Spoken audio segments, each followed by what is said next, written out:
उसका खात्मा कुफ्र पर होगा। दुआओं के अंदर दुकानें मांगने वालों, दुआओं के अंदर मकान मांगने वालों, दुआओं के अंदर दुनियावी चीजें मांगने वालों, मांगो, मना नहीं करते, लेकिन क्या ईमान पर खात्मे की भी फिक्र है? ईमान पर खात्मे की भी फिक्र करते हैं? तो वो जो मैं रिवायत बयान करने चला था उसको एंड कर दूं। अल्लाह अकबर। तो जब सरकार ईसा अलैहिस्सलाम ने आवाज लगाई कि बताओ तुमको अजाब में क्यों गिरफ्तार कर दिया गया, तो दो चीजें बयान की गई। नंबर एक, हम दुनिया की मोहब्बत में गिरफ्तार थे, और नंबर दो, हम बदकारों की पैरवी किया करते थे, बदकार लोगों की। इसलिए कहता हूं बदकारों की पैरवी ना करो, नेकोकार लोगों की पैरवी करो। इसलिए कि बदकारों की पैरवी करोगे तो कानों में एयरफोन लगाकर गाने सुनोगे, मटक मटक करके चलोगे, मटक मटक इतरा इतरा करके चलोगे। अल्लाह अकबर। और मेरे आका फरमाते हैं जिसने अपने कानों से गाना सुना होगा, कयामत के दिन उसके कान में आग का शीशा पिघला करके डाला जाएगा। बदकारों की पैरवी न करो, नेकोकारों की करो। नेकोकार लोग कुरान की तिलावत सुनते हैं, नेकोकार लोग नाते सुनते हैं। बदकारों को आइडियल न बनाओ। मेरे आका अलैहिस्सलाम के दीवानों, हम लोग इस पे नारा लगाते हैं कि 40 साल गौसे पाक के ऐसे गुजरे कि इशा के वुजू से आपने फजर की नमाज पढ़ी, हर रात वुजू करते थे और इशा उसकी वुजू से ही फजर पढ़ते थे, यानी पूरी रात आप इबादत में रहते थे। मैं कहता हूं कम से कम गौसे पाक को आइडियल बना लो। और आप और हम इशा के वुजू से फजर नहीं पढ़ सकते, कम से कम कादरी होने की निस्बत से इशा के वुजू से इशा ही पढ़ा करें और फजर के वुजू से फजर ही पढ़ा करें। मेरे भाइयों, मौत आने वाली है, घाटी से गुजरना है, कब्र में जाना है। कब्र में ना किसी की दादागिरी चलेगी, ना किसी की बाबागिरी चलेगी, कुछ नहीं चलेगा। कब्र में तो करवट भी नहीं बदल सकते। बदकारों को आइडियल बनाने वालों, आज अगर डायलॉग बाजी भी, गुफ्तगू में भी डायलॉग बाजियां होती है तो हीरो के स्टाइल में बात करने का तरीका भी हीरो। मैं कहता हूं क्या रसूलुल्लाह का तरीका नभाया माज़अल्लाह। अल्लाह अकबर।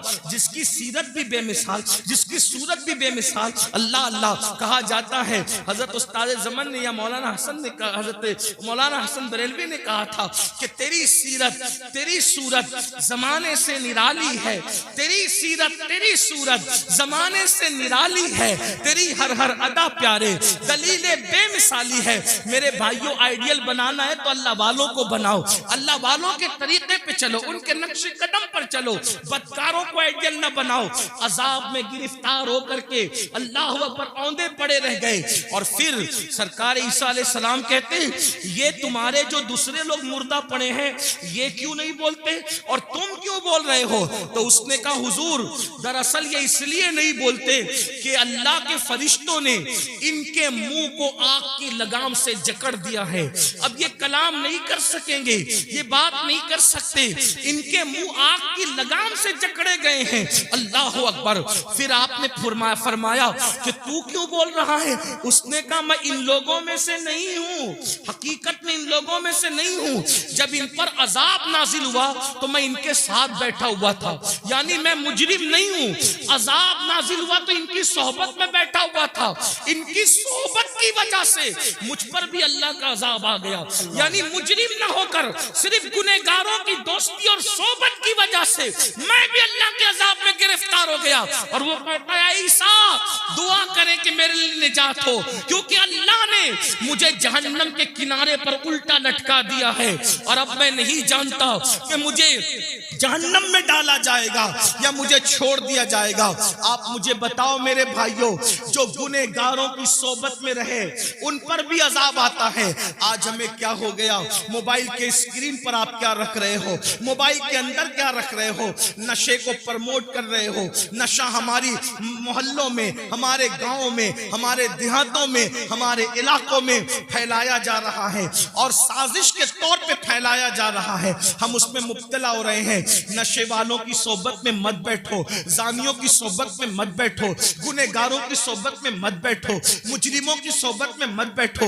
देखो वो शख्स कहने लगा कि मैं इनमें से हकीकत में नहीं हूं, लेकिन मैं इनमें से हो गया हूं क्योंकि इनकी सोबत में बैठा हुआ था। अल्लाह अकबर। अल्लाह के बंदो, अल्लाह की अजाब को हम में से कोई भी बर्दाश्त करने की ताकत नहीं रखता। एक दिन मौत है मेरे भाई, रूह का रिश्ता जिस्म से टूटेगा। ये रंगीन से, ये रंगीन से गाल, ये खूबसूरत से गाल, ये गुलाब की तरह खिलते हुए रुखसार, ये कब्र के कीड़ों की गिजा बनेंगे मेरे भाई। अपने बाजुओं पे जो तू इतरा रहा है, इसको कब्र की मिट्टी खाएगी मेरे भाई। अल्लाह अकबर। कब्र की मंजिल बड़ी कठिन है। मेरे आका अलैहिस्सलाम ने एक हदीस में बयान फरमाया जिसका मफहूम है कि बनी इस्राइल में एक मजदूर था, उसके सर पर लकड़ियों का गट्ठा रख करके घर पहुंचाने के लिए दिया गया। उसके दांत में कुछ अटक गया तो उसने उस लकड़ी से निकालकर खिलाल कर लिया, तो उस पर भी उसकी पकड़ होगी और उसको अजाब दिया जाएगा। जो बगैर पूछे लकड़ी का खिलाल मुंह में कर ले, उसको भी पकड़ होगी और अजाब दिया जाएगा। जो लोगों के पैसे हड़प करके भाग जा रहे हैं, हत्ता कि अल्लाह अकबर, लोगों को धोखा दे करके पैसे खा ले रहे हैं, हराम और हलाल में तमीज नहीं कर रहे हैं, सबको एक धुन सवारे, करोड़पति बने, शॉर्ट टाइम के अंदर तरक्की करने का चक्कर, शॉर्टकट में तरक्की करने का चक्कर, कोई सूद की तरफ जाकर, कोई हराम की तरफ जाकर। मेरे भाई, नमरूद का क्या हाल हुआ, फिरौन का क्या हाल हुआ, यजीद का क्या हाल हुआ, आप मुझे बताए ना। ये अपने अपने दौर के बड़े बड़े दौलतमंद थे। अबू जहल का क्या हाल हुआ, ये कोई छोटा मोटा दौलतमंद आदमी नहीं था, अरब का बड़ा ताजिर था। अबू लहब का क्या हाल हुआ, बड़ा ताजिर था, सरदार कहलाता था। क्या हाल इनके हुए, जरा सोचो। इन्होंने हलाल और हराम में तमीज नहीं की, इन लोगों ने आखिरत पर ईमान नहीं लाया। क्या अंजाम हुआ उनका। और वो बिलाल जिसे दुनिया गुलामी का ताना देती है, वो अल्लाह के रसूल पे ईमान लाए और उन्होंने अल्लाह के कानून पे अमल किया, तो दुनिया ने एक दिन उनको देखा। बिलाल काबे की छत पे नजर आते हैं और काबे की छत बिलाल के नीचे नजर आती है। ये इज्जतें थोड़ी है, ये इज्जतें कम है। याद रखो, मैं ये नहीं कहता कारोबार ना करो, तिजारत करो, मालदार बनो हलाल जरिए से। शॉर्टकट के चक्कर में चोरी करना, डकैती करना, मोबाइल चोरी करना, हराम की तरफ जाना, बचत के नाम पर सूद के धंधे करना, इस्लाम इसकी इजाजत नहीं देता। अपने मुकद्दर में जो लिखा है मेरे भाई, उसको कोई छीन नहीं सकता। जब माँ के पेट में मुकद्दर का लिखा हुआ पहुंचा, तो दुनिया में आने के बाद क्यों नहीं पहुंचेगा, बिल्कुल पहुंचेगा। अल्लाह पे यकीन रखो, अल्लाह पे ईमान रखो, मेहनत करो, काविश करो, कोशिश करो। और आपको बताऊं, अल्लाह के रसूल फरमाते हैं, जिस दुनिया के हलाल का हिसाब होना है और जिसके हराम पर अजाब होना है, वो दुनिया से क्या लोग जी। जिसके हलाल में हिसाब है और जिसके हराम में अजाब। हलाल भी है तो हिसाब देना पड़ेगा, और अगर अल्लाह रहम करे तो करे, वरना अल्लाह जिससे हिसाब ले, कौन अल्लाह को जवाब दे। मेरे भाई, अगर पीर की सही इज्जत करते हो ना दिल से, तो पीर को जवाब देने में शर्म आती। पीर से बात करने में हाथ कांपते, मोबाइल पे हाथ कांपते हैं। हमने अपने मुर्शिद इजाजत को जब भी फोन किया, हाथ कांपे। कैसे बात करें, क्या बात करें, बेअदबी ना हो जाए। अगर मुर्शिद से सही मोहब्बत हो तो उसको जवाब देने में जबान कांपती है, अल्लाह को क्या जवाब दें। वो अल्लाह जो कहता है, वह तुकल्लिमुना ऐदीहिम व तशहदु अर्जुलुहुम बिमा कानू यक्सिबून, मुंह पे मुहर लगाएगा, आजा कलाम करेगा। अल्लाह कहाँ हो, मरना है। ये दुनिया में हमेशा कौन रहा जो हम रहेंगे। आखिरत की तैयारी करो, अल्लाह की बारगाह में हिसाब नहीं दे सकते, दुआ करो बेहिसाब बख्शे जाए। गौसे पाक जिनका जिक्र आपने सुना, काबे का गिलाफ पकड़ के कहते, अल्लाह अगर अब्दुल कादिर के अमाल तेरी बारगाह में कबूलियत के लायक नहीं है, तो कयामत में अब्दुल कादिर को अंधा उठाना। ये वो लोगों की खशियत। गौसे आजम दाढ़ी पकड़कर रातों को रोते अल्लाह के खौफ से। आप देखें, गौस पाक ने अपना कोई घर नहीं बना, बहुत मालदार थे गौसे पाक। रोजाना नया लिबास पहनते थे और इतना कीमती पहनते थे कि उतना बादशाह वक्त को भी मैसर नहीं आता था, इतना कीमती पहनते। रातों को रोते दाढ़ी पकड़ के, अल्लाह मैं तेरी बारगाह के अंदर जब वो क्या जवाब दूंगा, जब तुम मुझसे सवाल पूछेगा, हिसाब लेकर क्या जवाब। और ये नया नफ्स के लिए नहीं पहनते थे, बहाना था, आज मैं पहनूंगा कल किसी गरीब को पहना दूंगा, इस नीयत से नया पहनते थे। जी बेशक, ये फिक्र थी। फरमाते हैं कि नेकियों के दफ्तर को मैंने उलट पलट कर देखा, खाना खिलाने से बड़ी कोई नेकी मुझे नजर न आई। सरकार गौसे आजम फरमाते हैं, मेरा दिल चाहता है कि मैं अल्लाह की मखलूक को खिलाता रहूं। खिलाने में बड़ी दिलचस्पी थी।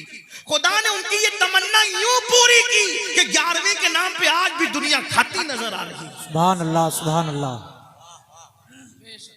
हर वली का उर्स तारीख पर मनाया जाता है, लेकिन ये क्या गौसे आजम है, 17 तारीख को करो तो 11वीं ही है, 15 को करो तो 11वीं ही है, 21 को करो तो भी 11वीं है, 20 को करो तो भी 11वीं है। अरे अभी 11वीं का महीना नहीं है, लेकिन फिर भी गौसे आजम की महफिल सजी हुई। वाह वाह वाह वाह, सुभान अल्लाह का इनाम है, लेकिन फिर भी वो रोते थे। हम जराइम करके भी हमें रोना नहीं आता। आखिरत के बारे में हम लोग क्या सोचते, अरे मौलाना छोड़ो, ये मौलाना लोग की पुरानी सब बातें हैं और जो होगा देखा जाएगा। अल्लाह करीम है, बख्श देगा, अल्लाह रहीम है, बख्श देगा, अल्लाह गफ्फार है, बख्श देगा। मैंने कहा बिल्कुल वो करीम भी है, रहीम भी है, गफ्फार भी है, लेकिन ये मतलब नहीं है जो आप मतलब निकालने। रहीम करीम गफ्फार बेशक है।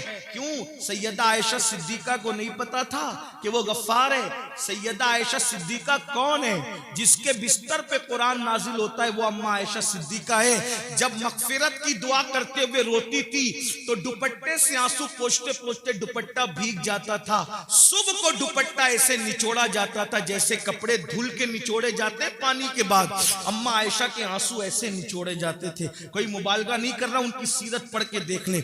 मेरी बहनों का हाल ये है कि अल्लाह अकबर, अल्लाह अकबर, ला इलाहा इल्लल्लाह। माफी चाहता हूं, अपनी बहनों से बुरा मत मानना। ये वाज़ो नसीहत की महफिल है, इसमें हक बात कही जाएगी। नापाकी के आलम में बच्चे की विलादत के बाद 40-40 दिन तक नमाजें छोड़ देती है। 8-8 दिन तक के पाक होने के बाद भी नापाक ही बगैर गुस्ल के रहती है। और फिर इनको घमंड है कि हम जन्नत में जाएंगे। जिसके बिस्तर पे कुरान नाजिल होता है, ऐसी पाकीज़ा जिसकी ततहीर में, जिसकी पाकीज़गी और जिसकी अजमत और इस्मत की शान बयान करने के लिए अल्लाह ने सूरह नूर की आयतें नाजिल फरमाई है। जिसकी तहारत और पाकीज़गी अल्लाह बयान करे, वो अल्लाह अकबर। खुदा जिसकी पाकीज़गी का ऐलान करे वो सैयदा आयशा सिद्दीका रज़ियल्लाहु ताला अन्हा रात रात भर रोए मग़फ़िरत की दुआ करते हुए। और जिनकी जिंदगी में कोई नमाज ही नहीं, जिन्हें यह भी नहीं पता कि ज़ोहर और जुमा के मसाइल क्या हैं औरत के लिए, उनको घमंड है कि हम तो जन्नत में जाएंगे। अल्लाह करे तुम जन्नत में जाओ, सब जाओ, बेहिसाब जाओ, तुम्हारे सदके मैं भी जाऊं। लेकिन बड़ी माजरत के साथ इतनी सस्ती नहीं है मेरे भाइयों जन्नत। और मेरी बहनों, सीरियल देख करके वक्त गुजार रहे हो, औरतें बारीक और पतले लिबास पहन चुकी हैं, दुपट्टे को मफलर बना चुकी है। औरतों को नहीं पता, अल्लाह के रसूल अलैहिस्सलाम इन औरतों का अजाब याद कर करके रोते थे। एक दिन सैयदा फातिमा ज़हरा ने पूछा, बाबा आप घुटनों में सर रख के रो रहे?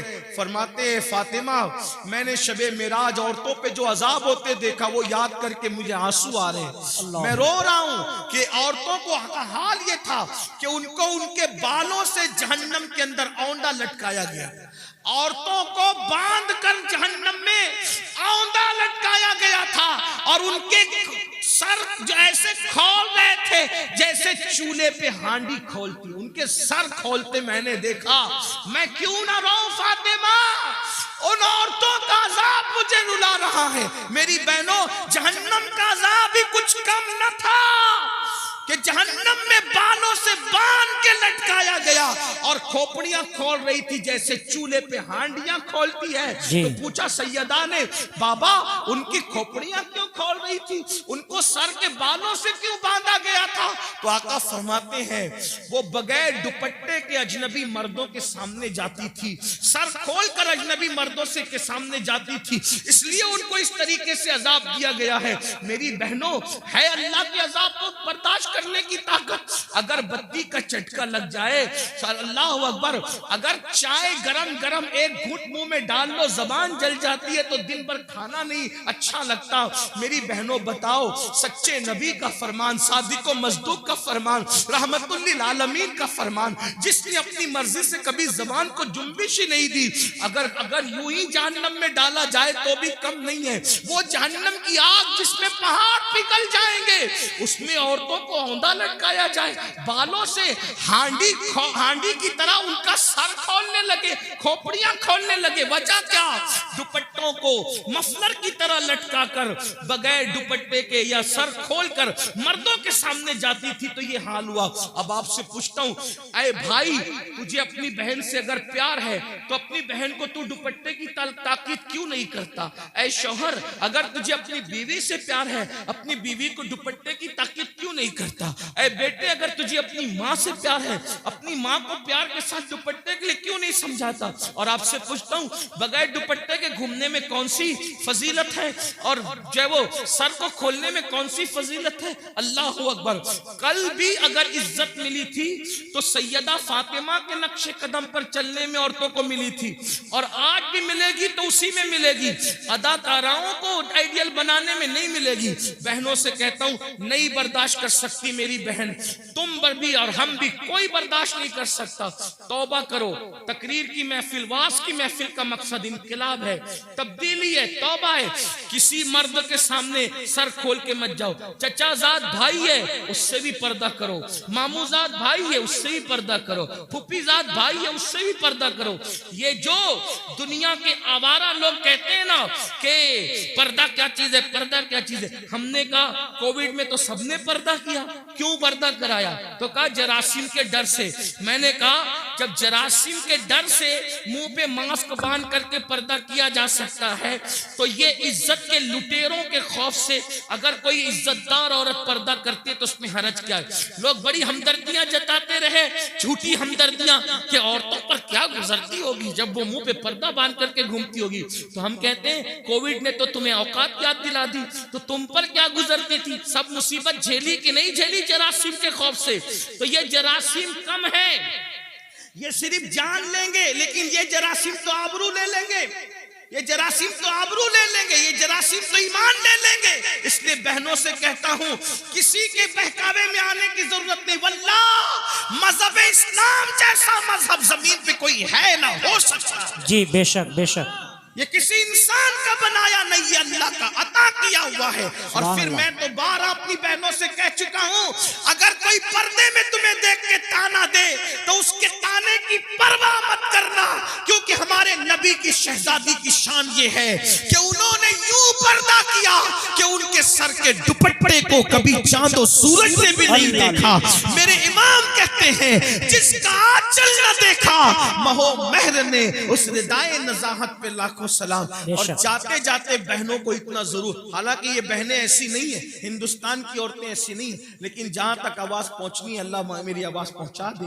अब मैं उससे दुआ करता हूं, जब गले में दुपट्टे को मफलर की तरह लटका के मर्दों के सामने जो औरत सर खोल के जाए तो उसको जहन्नम में औंधे मुंह लटका कर उसकी खोपड़ी हांडी की तरह खौलाई जाए। तो जो औरतें मर्दों के साथ, अजनबी मर्दों के साथ अफेयर करती हो, नाजायज ताल्लुकात बनाती हो और पार्कों में घूमने जाती हो, फिल्मों में जाती हो, अजनबी लड़कों से दोस्तियां रचाती हो, उस औरत का क्या हाल होगा?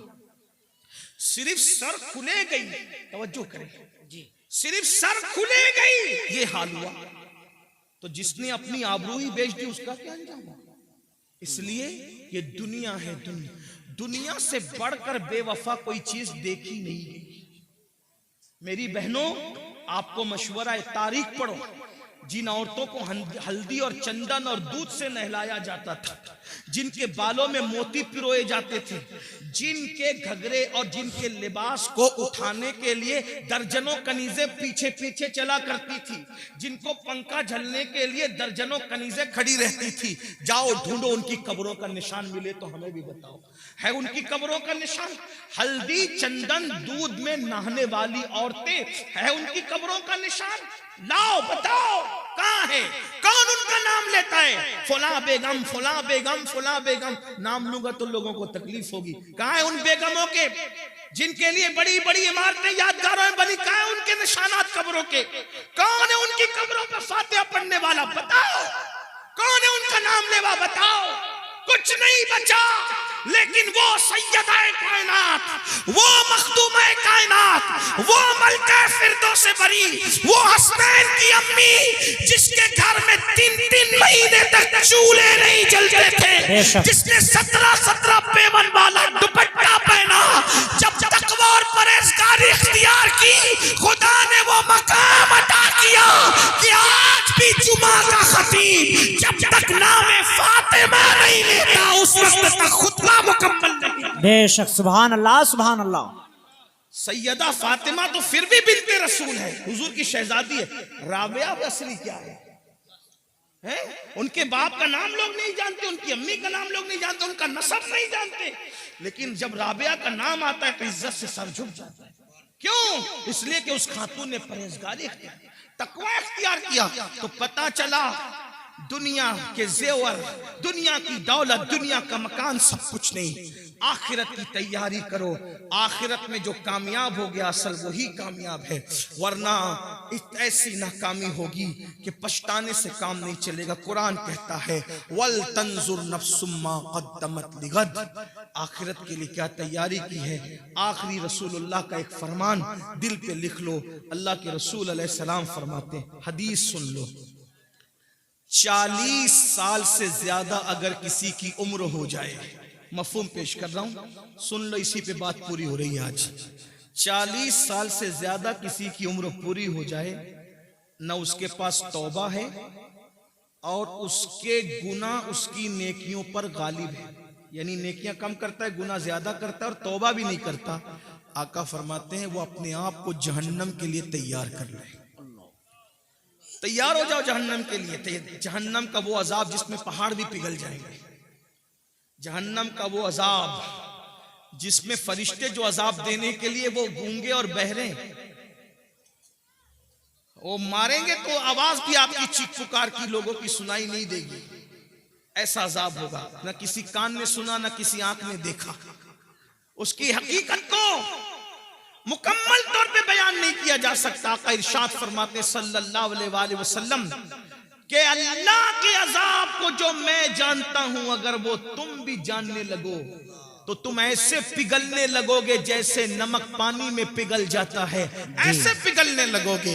अजाब की हकीकत अगर तुम पे वाज़ेह हो जाए, फरमाया तुम गोश्त खाना छोड़ दो, अच्छा लिबास पहनना छोड़ दो, मुस्कुराना छोड़ दो, हंसना छोड़ दो, और तुम्हारा हाल ये हो जाए कि जंगल में पागलों की तरह फिरते रहो, किसी से बातचीत न करो। ये है अजाब इलाही पर पर्दा डाल करके जो है वो उसकी हकीकत की तरफ इशारा भी कर दिया गया और हमें वाज़े तौर पर ये बता दिया गया कि खुदा का अजाब बर्दाश्त करने की ताकत नहीं है। अंबिया रोते रहे, औलिया रोते रहे, सहाबा रोते रहे। सैयदना सिद्दीक अकबर जिनका ये महीना चल रहा है, 22 तारीख को उनके विसाल का दिन है, जमादिल आखिर की 22 तारीख। सिद्दीक अकबर कहते थे परिंदा कितना खुशनसीब है। लोग कहते थे परिंदा खुशनसीब है, आप कह रहे हैं आप कितने खुशनसीब है। फरमाया अफसोस ये परिंदा मर के मिट्टी बन जाएगा, मगर अबू बकर को अल्लाह की बारगाह में जवाब देना होगा, रब की बारगाह में हिसाब देना होगा। अफसोस अबू बकर कहां से लाएगा जवाब देने की ताकत, अल्लाह की बारगाह में मुंह खोलने की ताकत कहां से लाएगा। फारूक आजम कहते थे काश मैं परिंदा होता और कोई ज़बा करके खा लेता और मेरा किस्सा तमाम हो जाता, भूला बिसरा हो जाता, तो अल्लाह की बारगाह में जवाब देने से बच जाता। हजरत उस्मान गनी कहा करते थे काश मैदान महशर में जवाब न देना पड़ता। मौलाए कायनात रात के आखिरी हिस्से में कौन लोग हैं मेरे भाइयों जिनके नाम से मुसीबतें टलती है।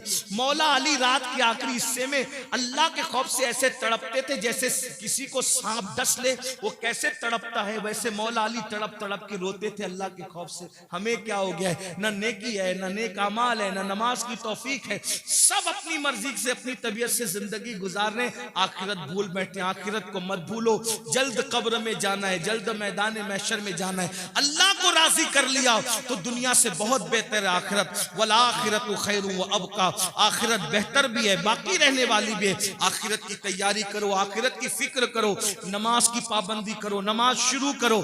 ये मत कहो कि नमाज को टाइम नहीं मिलता, 10 मिनट का टाइम लगता है एक वक्त की नमाज के लिए, नमाज जारी कर दो, नमाज शुरू कर दो। आज से पहले जितने गुनाह किए हर गुनाह से तौबा करो। अल्लाह पाक मुझे आप सबको तौफीक अता फरमाए। गुफ्तगू के दरमियान कोई गलती हो तो अल्लाह माफ फरमाए। अस्तगफिरुल्लाह रब्बी मिन कुल्लि ज़म्बिन व अतूबु इलैहि व मा अलैना इल्लल बलाग। अस्सलामु अलैकुम।